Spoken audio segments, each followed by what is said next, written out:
વિદ્યાર્થી મિત્રો, હાઇગન્સના સિદ્ધાંતની મદદથી આપણે પરાવર્તન સમજવા પ્રયત્ન કરીએ.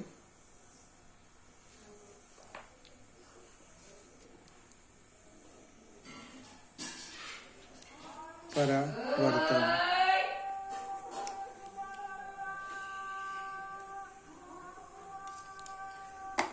એક આપણે પરાવર્તક સપાટી લઈએ.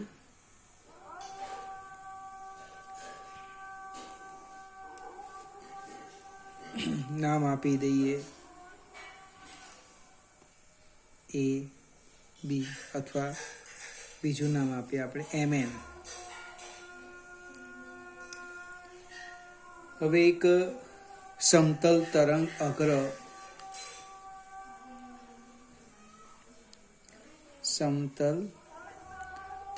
અગ્ર આ પરાવર્તક સપાટી પર એવી રીતે આપાત થાય કે તરંગ અગ્રનો એ બિંદુ પરાવર્તક સપાટીને સ્પર્શે. આ જે તરંગ અગ્ર છે એ સમતલ છે, એટલે પ્રકાશના કિરણો આવા આવશે સમાંતર.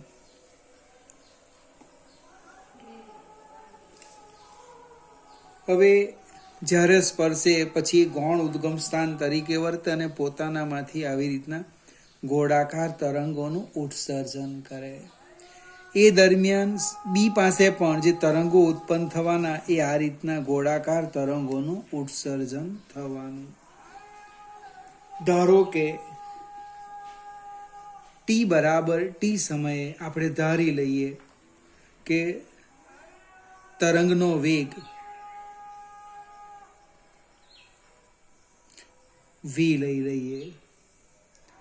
બી થી સી આ જે બિંદુ છે, બી પાસે ઉદ્ભવેલા તરંગને સી સુધી પહોંચવા માટે લાગતો સમય, ધારો કે કેટલો સમય લાગે, તો હું ટી લઈ લેમ તો બીસી બરાબર શું થવાનું? અંતર, વેગ ગુણ્યા સમય. હવે શૂન્ય સમયે બી પાસે ઉદ્ભવેલું તરંગ અને એ પાસે ઉદ્ભવેલું તરંગ, એનો આકાર આવો આવશે. આવો બી પાસે ઉદ્ભવેલું તરંગ, એનો આકાર કેવો આવો આવવાનો. હવે આ શૂન્ય સમયે એ પાસે ઉદ્ભવેલું જે તરંગ છે, એ તરંગનો ટી સમયનો આડછેદ અહીંયા આકૃતિમાં આપણે બતાવીએ આ રીતે. આમ અહીંયા ઈ પાસે દોરેલો સ્પર્શક એ સી માંથી પસાર થાય. એનો અર્થ એ બી એ આપાત તરંગ અગ્ર, તો સીઈ એ પરાવર્તિત તરંગ અગ્ર થશે. જો આને હું આપાત તરંગ અગ્ર કેમ, તો આપાત કોણ આઈ, અને આને આપણે પરાવર્તિત તરંગ અગ્ર કહીએ તો આ પરાવર્તિત કોણ અથવા પરાવર્તન કોણ આર થશે. જેમ જેમ આ બધા તરંગ અગ્ર પરના કણો આ સપાટીને સ્પર્શે અને પરાવર્તન પામીને તરંગો ઉપર જવાના, તે બધાનો સ્પર્શક કયો બનવાનો? સીઈ બનવાનો. હવે મારી પાસે બે ત્રિકોણ છે. મારી આકૃતિ કદાચ બરાબર ન પણ હોય. આ લંબ થશે, આ સ્પર્શક છે, સ્પર્શક અને ત્રિજ્યા કેવા આવવાના? લંબ આવવાના. આ બાજુ આ પણ લંબ આવવાનું. એટલે બે ત્રિકોણ લઈએ. ત્રિકોણ આકૃતિ પર જો ઈ એ સી અને ત્રિકોણ બી A C, E A C અને બી એ સી માં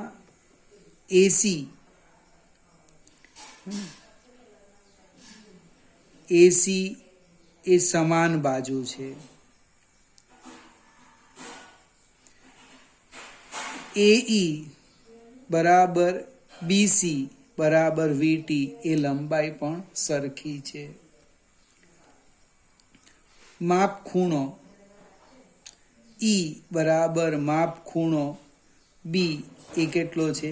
π/2 છે. એનો અર્થ કે આ જે બંને ત્રિકોણો કેવા છે? સમરૂપ ત્રિકોણો છે. ત્રિકોણ આ શરતને આધારે ત્રિકોણ EAC અને ત્રિકોણ BAC કેવા કહેવાય? સમરૂપ ત્રિકોણ છે. જો સમરૂપ ત્રિકોણ હોય તો માપ ખૂણો A એકરૂપ માપ ખૂણો C, એટલે કે I બરાબર R. પરાવર્તનના નિયમનું પાલન થાય છે. ફરીથી આપણે હાઇગેન્સ પહેલા તરંગ અગ્ર સમજાયું, પછી હાઇગેન્સનો સિદ્ધાંત જોયો. હાઇગેન્સનો સિદ્ધાંત વક્રીભવન અને પરાવર્તનની ઘટના સમજાવવામાં સફળ જાય છે. હવે ચોપડીની અંદર મને પ્રિઝમ, બહિર્ગોળ લેન્સ, અંતર્ગોળ અરીસા વડે રચાતા પ્રતિબિંબની વાત કરી છે. એ માત્ર આપણે આકૃતિની મદદથી સમજવા પ્રયત્ન કરીએ. પહેલું આપણે પ્રિઝમ લઈ લઈએ અને આ રીતના હું એક ફિગર દોરું છું. જો પ્રિઝમની માત્ર સમજવા જ પ્રયત્ન કરવાનો છે. હવે આ પ્રિઝમની સપાટી પર આપણે એક સમતલ તરંગ અગ્ર આપાત કરીએ છીએ. જો ફિગર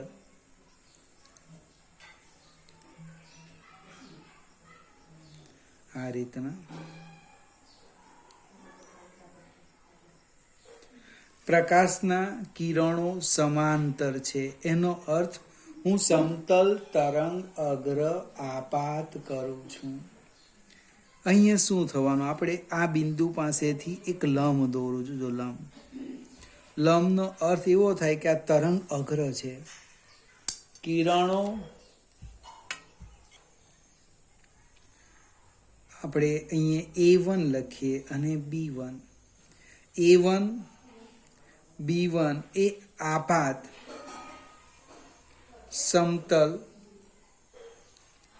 તરંગ અગ્ર.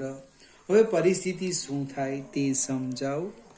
આ માધ્યમ બદલાવાનું, પાતળામાંથી ઘટ માધ્યમમાં જાય મને, એટલે કિરણ વાંકું વળવાનું લંબ તરફ. અહીંયા આપણે લંબ દોરીએ, દોરતા નથી, ખાલી જસ્ટ સમજાવું. આ લંબ ધારો કે આ હોય, ખાલી જસ્ટ એકદમ ઝાંખી લીટી પાડું છું આમ, આ રીતે. એટલે આ કિરણ લંબ તરફ વાંકું વળે, એટલે ખરેખર આમ જતે, એની જગ્યાએ હવે આમ જવાનું. આમ આ કિરણ આમ જવાનું, લંબ તરફ વાંકું વળ્યું. અહીંયાથી ફરીથી વક્રીભવન અનુભવવાનું. ઘટમાંથી પાતળામાં જાય એટલે લંબથી સેજ દૂર જવાનું. એટલે આપણે લંબ આમ દોરીએ, આમ અહીંયા માત્ર સમજવા પ્રયત્ન કરવાનો છે. કિરણ ખરેખર આમ જતું હતું, પણ ઘટમાંથી પાતળામાં એટલે લંબથી દૂર, એટલે આમ. સેમ અહીંયા પણ લંબ દોરો એટલે કિરણ આમ જશે, આમ. હવે આને નામ આપી દેમ A2. અહીંયા A1 લખ્યું, તને A2 કેમ? A2 માંથી અહીંયા હું લંબ દોરું છું. જોજો, અને આપણે કહી દઈએ B2. આ લંબ દોરી દીધો. હવે A2 B2 શું છે?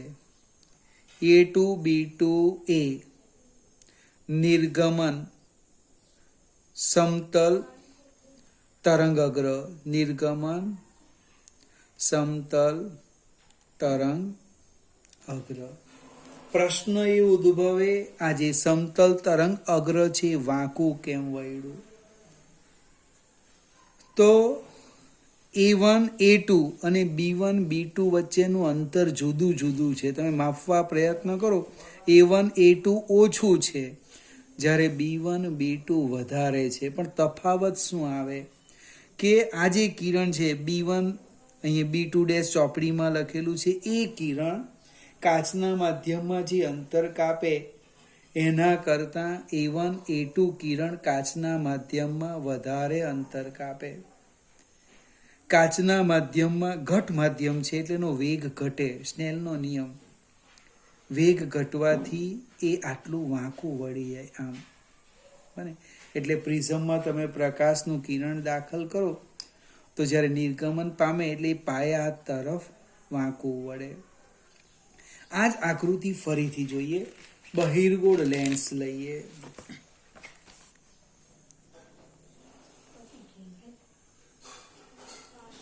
બહિર્ગોળ લેન્સ. બહિર્ગોળ લેન્સ પર આપણે એક સમતલ તરંગ અગ્ર આપાત કરીએ.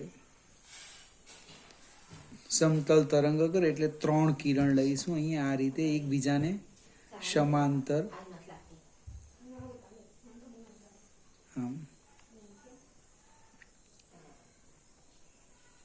આ સમતલ તરંગ અગ્ર એટલે પ્રકાશના સમાંતર કિરણો વક્રીભવન અનુભવી એના બીજા મુખ્ય કેન્દ્ર પર કેન્દ્રિત થાય છે. એટલે આમ ફિગર થશે. આમ આ આપણે આગલા ચેપ્ટરમાં જોઈ ગયા, પણ આપણે તરંગ અગ્રની વાત કરીએ તો આ જે બીજું મુખ્ય કેન્દ્ર છે એને કેન્દ્ર તરીકે લઈએ અને નામ આપી દઈએ એ અને બી. કેમ બીસી ત્રિજ્યાનો એક ગોળો દોરી દઈએ આમ આમ આમ.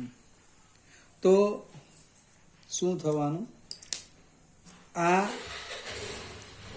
સમતલ તરંગ અગ્ર એ વક્રીભવન અનુભવે અને એનો આકાર આવો થઈ ગયો એક્સ ડેશ વાય ડેશ, અને એક્સ કેવા વાય કેવા. અહીંયા આ જે કિરણ છે એ કાચના માધ્યમમાં વધારે અંતર કાપે, એમાં એનો વેગ ઓછો એટલે એને બહાર આવતા વાર લાગે. જ્યારે આનું ઓછું અંતર કાપે બહાર આવી જાય છે આ રીતે. આ જ પ્રમાણે આ જે બિંદુ છે એ અહીંયા લખેલા છે ચોપડીમાં, એ અને સી ની સરખામણીમાં કેવું રહી જાય? પાછળ રહી જાય. મને પેલા પ્રિઝમમાં કહ્યું હતું આ જે બિંદુ છે એ આની સરખામણીમાં પાછળ રહી જાય, કારણ કે આની ઝડપ વધારે, આના માધ્યમે એની ઝડપ ઘટી જાય. સેમ અહીંયા ઘટના, એ અને સી વહેલું નિર્ગમન પામે એટલે બહાર નીકળી જાય, એનો વેગ વધારે છે અને ઓછું છે. સેમ ચર્ચા આપણે અરીસા માટે કરવાની. એ આકૃતિ જોજો એટલે ખ્યાલ આવી જશે. ફરીથી અને 2 પ્રિઝમ પણ ગણી શકાય. બહિર્ગોળ લેન્સ એટલે પાયા પર મૂકેલા 2 પ્રિઝમો. પ્રકાશનું કિરણ બને પાયા તરફ વાંકવું વળે. અને જો તમે અંતર્ગોળ લેન્સની વાત કરો તો આ રીતના બને, આ રીતે મૂકો તો પ્રકાશનું કિરણ આપો તો આમ વળે, આમ પાયા તરફ. એ શું બને? અંતર્ગોળ લેન્સ બને. ચલો સહેજ આગળ જઈએ થોડી ચર્ચામાં. એક નવો શબ્દ છે ડોપલર અસર.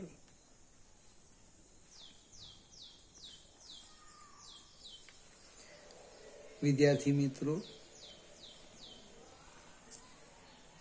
11મા ધોરણના છેલ્લા 2 ચેપ્ટર શીખવાના બાકી છે. એમાં આ શબ્દ આવે છે ડોપલર અસર. સેજ યાદ કરી લઈએ. ધારો કે અહીંયા એક આ રેલવે ટ્રેક છે આખો, અહીંયા કોઈક સ્ટેશન છે, તમે અહીંયા ઊભા છે.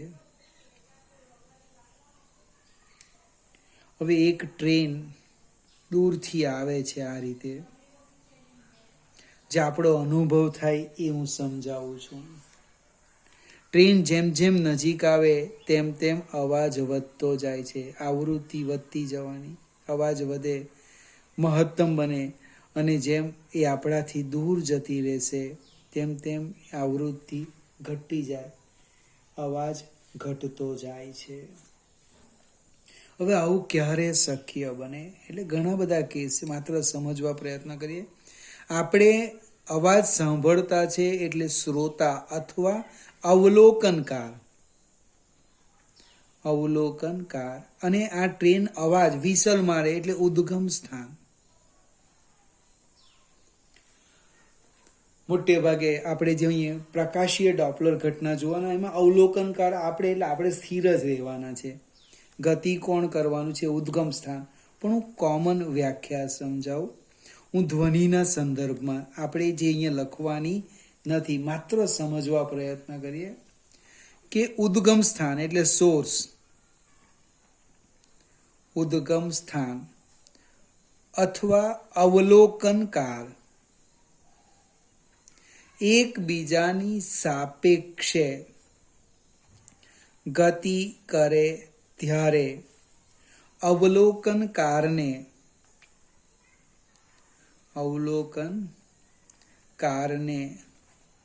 અનુભવાતી એટલે કે સંભળાતી ધ્વનિની આવૃત્તિ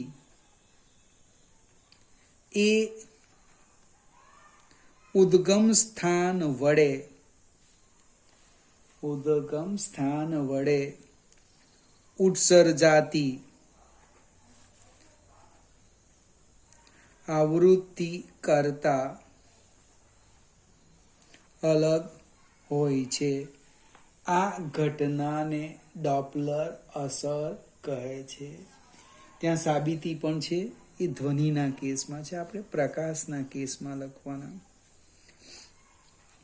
હવે ઉદ્ગમ સ્થાન એટલે પ્રકાશનું ઉદ્ગમ સ્થાન અને અવલોકનકાર એકબીજાની સાપેક્ષે ગતિમાં હોય ત્યારે અવલોકનકાર પાસે પહોંચતા પ્રકાશની આવૃત્તિ, હું ફરીથી આ લખું, હવે પ્રકાશ માટે લખવું કે પ્રકાશ ઉદ્ગમ સ્થાન, વાક્ય રચના જોજો. અને બીજું કોણ?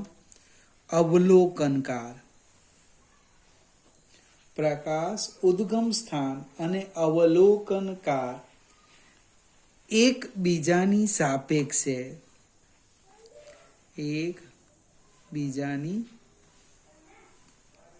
સાપેક્ષે ગતિમાં હોય ત્યારે અવલોકનકારને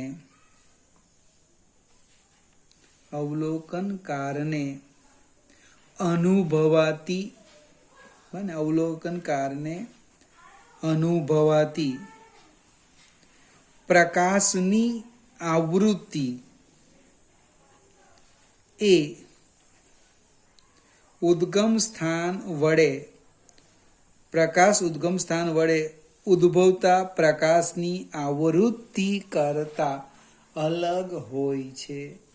આ ઘટનાને પ્રકાશ માટેની ડોપલર અસર કહે છે. આપણે ઉદાહરણની મદદથી સમજીએ, ખ્યાલ આવે એવું છે.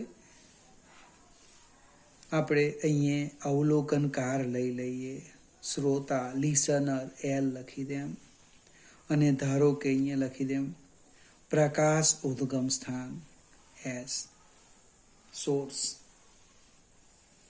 હવે ઉદ્ગમ સ્થાન એ અવલોકનકારથી દૂર જાય છે. આકૃતિ જોજો, આમ દૂર જાય છે. દૂર જાય તો શું થાય?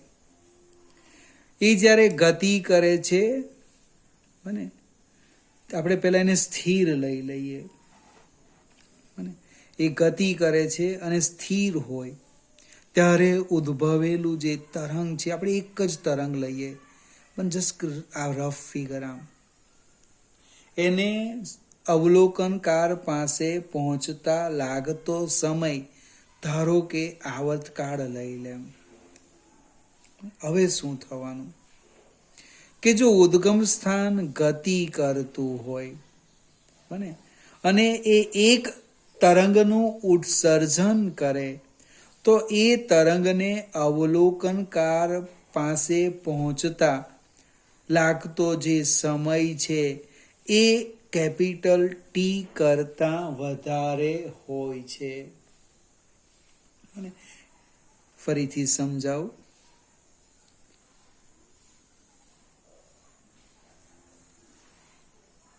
કે ઉદ્ગમ સ્થાન અવલોકનકારથી દૂર જાય છે ત્યારે એ જે તરંગો ઉત્પન્ન કરે એમાં બે ક્રમિક શબ્દ વાપરું છું, જો બે ક્રમિક તરંગોને અવલોકનકાર પાસે, બે ક્રમિક તરંગોને અવલોકનકાર કાર પાસે પહોંચતા લાગતો સમય એ જ્યારે સ્થિર હોય તેના કરતાં વધારે લાગે છે. હવે બે ક્રમિક તરંગો વચ્ચેનો સમય એને આવર્તકાળ કહેવાય. એટલે એ શ્રોતાથી દૂર જાય, શ્રોતાથી ઉદ્ગમ સ્થાન દૂર જાય તો આવર્તકાળ વધે. આવર્તકાળ વધે. જો આવર્તકાળ વધે તો શું થાય? આવૃત્તિ 1/T વ્યસ્ત પ્રમાણમાં આવૃત્તિ ઘટે. હવે આવૃત્તિ ઘટે એનો અર્થ કલરની વાત કરીએ, રંગ. જો મધ્યમાન ભાગની તરંગ લંબાઈ લઈએ, ધારો કે આપણે આ લાલ રંગ છે અને અહીં છેલ્લે જાંબલી લઈએ, 1 2 3 4 5 6 ને 7 જાની વાલા પીનારા. તો આ જે રંગ છે એ રંગનું, ધારો કે આ પ્રકાશ ઉદ્ગમ સ્થાન છે, એ આ રંગનું ઉત્સર્જન કરે છે, બને, પણ એ દૂર જાય છે. ઉદ્ગમ સ્થાન એ શ્રોતાથી દૂર જાય એટલે એની આવૃત્તિ ઓછી અનુભવાય. એનો અર્થ એની તરંગ લંબાઈ વધારે અનુભવાય, એટલે એ આ બાજુ ખસે. આ જે રંગ છે ને એ લાલ રંગ તરફ ખસે. માટે આપણે આ ઘટનાને શું કહીએ? Red shift. બને, આવૃત્તિ ઘટે એટલે તરંગ લંબાઈ વધે. તરંગ લંબાઈ કોની વધારે છે? લાલની છે. સૌથી ઓછી કોની છે? જાંબલીની છે. એટલે આ જે ઘટના છે તો અવલોકનકાર આ જે તરંગ લંબાઈ માપવાનો એ આના તરફ માપવાનો, એટલે એને શું કહેવાનું આપણે? Red shift. એકદમ ઊંધું કરી દો. જો વાક્ય રચના: ઉદ્ગમ સ્થાન, પ્રકાશ ઉદ્ગમ સ્થાન અવલોકનકાર તરફ ગતિ કરે. જો અવલોકનકાર તરફ ગતિ કરે તો આના કરતા ઊંધું બને. બે ક્રમિક તરંગોને અવલોકનકાર પાસે પહોંચતા લાગતો સમય એ સ્થિર હોય એના કરતાં ઓછો થાય. હવે જો સ્થિર હોય એના કરતાં ઓછો થાય તો શું થાય? આવર્તકાળ ઘટે. આવર્તકાળ ઘટે એનો અર્થ આવૃત્તિ વધે. એટલે આવૃત્તિ વધે એટલે તરંગ લંબાઈ ઘટે એટલે જાંબલી રંગ તરફ જાય. એને વાયોલેટ શિફ્ટ કહેવાય. Red shift, violet shift. હવે એની આપણે સાબિતી આપીએ. એક શિફ્ટનું સૂત્ર મેળવવાના છે તો અહીં એક તમારે ગોખવું પડશે. શું ગોખવું પડે? સૂત્ર. ધ્વનિ માટેનું ડોપલર અસરનું વ્યાપક સૂત્ર છે ન્યુ એલ, એટલે શ્રોતાને અનુભવાતી આવૃત્તિ છેદમાં આમ લખવાનું V+VL બરાબર ઉદ્ગમ સ્થાન વડે ઉત્સર્જાતી આવૃત્તિ છેદમાં V+VS. ફરીથી આપણે શીખા નથી, એટલે આ આવૃત્તિ છે L ફોર લિસનર, એટલે શ્રોતાને સંભળાતી આવૃત્તિ. અહીંયા પ્રકાશ છે એટલે મપાતી આવૃત્તિ. ઉદ્ગમ સ્થાન દ્વારા ઉત્સર્જાતી આવૃત્તિ. VL શ્રોતાનો વેગ, VS કોનો વેગ? ઉદ્ગમ સ્થાનનો વેગ. V એ ધ્વનિના તરંગનો વેગ. અને અહીંયા લખી દઈએ આપણે, સાઈડ પર લખું છું જો. V ધ્વનિનો વેગ, VL શ્રોતા લિસનરનો વેગ, VS ઉદ્ગમ સ્થાનનો વેગ. અને આવૃત્તિ છે ન્યુ એલ અને ન્યુ એસ, એટલે શ્રોતાને અનુભવાતી આવૃત્તિ અને ઉદ્ગમ સ્થાન વડે ઉત્સર્જાતી આવૃત્તિ. હવે આપણે પ્રકાશની વાત કરવાના, એટલે એક સ્ટેપ લખીએ પ્રકાશ માટે, અને એ શૂન્ય અવકાશ લઈએ એટલે વેગ V બરાબર C લેવાના. બીજું, પૃથ્વી પર અવલોકનકાર સ્થિર છે એટલે VL બરાબર 0 લેવાના.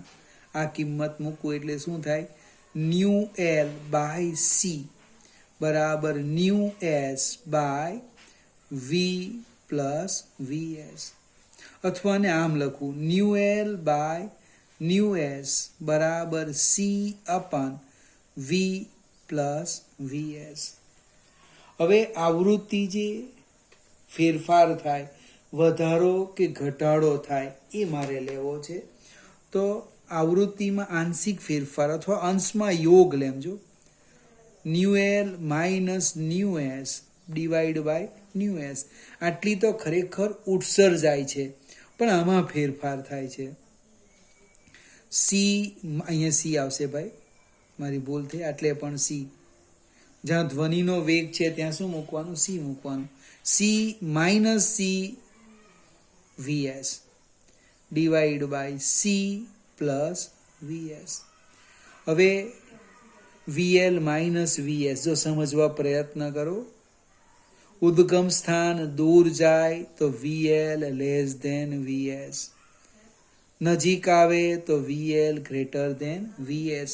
આપણે અહીંયા ડેલ્ટા આવૃત્તિ આમ લખીએ, આંશિક ફેરફાર બરાબર માઇનસ શું થવાનું?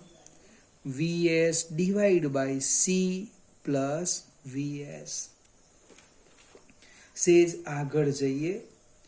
આ પ્રકાશના વેગની સરખામણીમાં આ જે ઉદ્ગમ સ્થાન છે એનો વેગ અવગણી શકાય. બને એટલે આમ લખીએ, છેદમાં વાત કરું, અંશમાં નહીં, છેદમાં સી ની સરખામણીમાં વીએસ ને અવગણતા શું થશે? આવૃત્તિમાં થતો આંશિક ફેરફાર માઇનસ વીએસ બાય સી. ફરીથી યાદ રાખવાનું, ઉદ્ગમ સ્થાનનો વેગ એ પ્રકાશના વેગ કરતા ઓછો હોય ત્યારે જ આ સમીકરણ સાચું છે. તમારી ચોપડીમાં સીધું જ લખ્યું છે, તમારે આટલું જ યાદ રાખવાનું.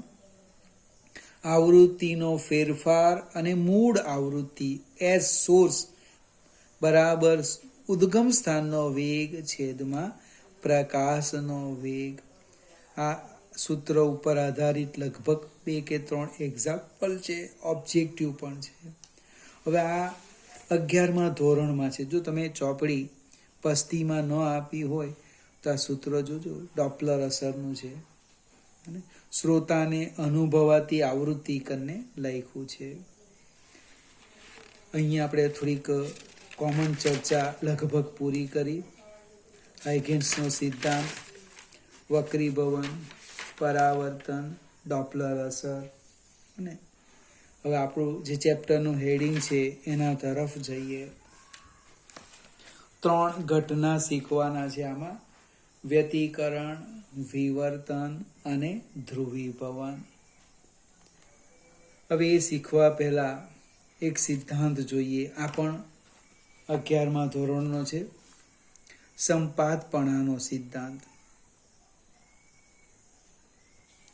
સંપાતપણાનો સિદ્ધાંત. સંપાત થવું, સંપાત. હવે માધ્યમમાં કોઈક તરંગ આ રીતે ગતિ કરતું છે એમ, તો કોઈ પણ બિંદુ પાસે એનું જે સ્થાનાંતર છે એ ભાઈ આવી રીતે લખાય. પ્રસરણ એક્સ અક્ષની દિશા લઈએ અને આ સ્થાનાંતર હું વાય અક્ષની દિશામાં લખું. વાય બરાબર એ સાઇન ઓમેગા ટી માઇનસ કે એક્સ. જસ્ટ સમજવા પ્રયત્ન કરીએ. એ મહત્તમ સ્થાનાંતર, એને આપણે કંપ વિસ્તાર કહેવાના છે. ઓમેગા કોણીય આવૃત્તિના તરંગ સદિશ. પ્રશ્ન કયો છે? તો કે આ એક મારી પાસે બિંદુ છે પી, એની પર એકી સાથે એક કરતાં વધારે તરંગો સંપાત થાય, તો ભાઈ ટી સમયે એનું સ્થાનાંતર કેટલું? એ દર્શાવતો સિદ્ધાંત એને સંપાતપણાનો સિદ્ધાંત કહે છે. તો એને આપણે શબ્દમાં લખીએ, ખ્યાલ આવે એવો છે. માધ્યમમાં કોઈ એક બિંદુ પર એક જ સમયે એકી સાથે બે કે બે કરતા વધારે તરંગો સંપાત થાય. બને માધ્યમમાં કોઈ એક કણ પર કોઈ એક બિંદુ પાસે બે કે બે કરતા વધારે તરંગો એક સાથે એક જ સમયે સંપાત થાય ત્યારે તે કણનું પરિણામી સમાસ્થાનાંતર એ દરેક તરંગ વડે થતા સ્વતંત્ર સ્થાનાંતરના સદિશ સરવાળા બરાબર હોય છે. એટલે ગણિતમાં આમ લખાય y બરાબર સદિશ y1 પ્લસ સદિશ y2 પ્લસ સદિશ y3 પ્લસ સો ઓન. જો કોઈ એક બિંદુ પાસે બે શૃંગ સંપાત થયા, બને બંનેનો કંપ વિસ્તાર સરખો હશે તો આનું સ્થાનાંતર વધશે. શૃંગ પર ઘટ સંપાત થાય તેનું સ્થાનાંતર શું થશે? સ્થાનાંતર શું થાય? ઘટશે. બીજો એક શબ્દ સમજાવું જે આપણે શીખવાના છે, વ્યતિકરણ. વ્યતિકરણ વ્યતિકરણ એટલે શું છે? બે કે બે કરતા વધારે બે કે બે કરતા વધારે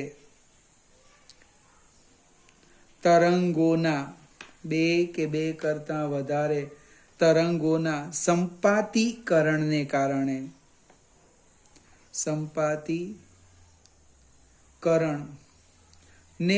કારણે જોવા મળતી ભાતને વ્યતિકરણ કહે છે. ફરીથી, બે કે બે કરતા વધારે તરંગોના સંપાતીકરણને કારણે ઉદ્ભવતી ભૌતિક અસર, ચોપડીમાં આવેલું આવું લખ્યું છે, ભૌતિક અસર જોવા મળતી ભૌમિતિક ભાતને, ભાત એટલે ચોખા નહીં, ભૌમિતિક ભાતને વ્યતિકરણ કહે છે. વ્યતિકરણના બે પ્રકાર છે. એક સહાયક વ્યતિકરણ અને બીજું છે વિનાશક વ્યતિકરણ. સહાયક વ્યતિકરણ અને વિનાશક વ્યતિકરણ એની ચર્ચા હવે આના પછીના આપણે વિડીયોમાં કરીશું.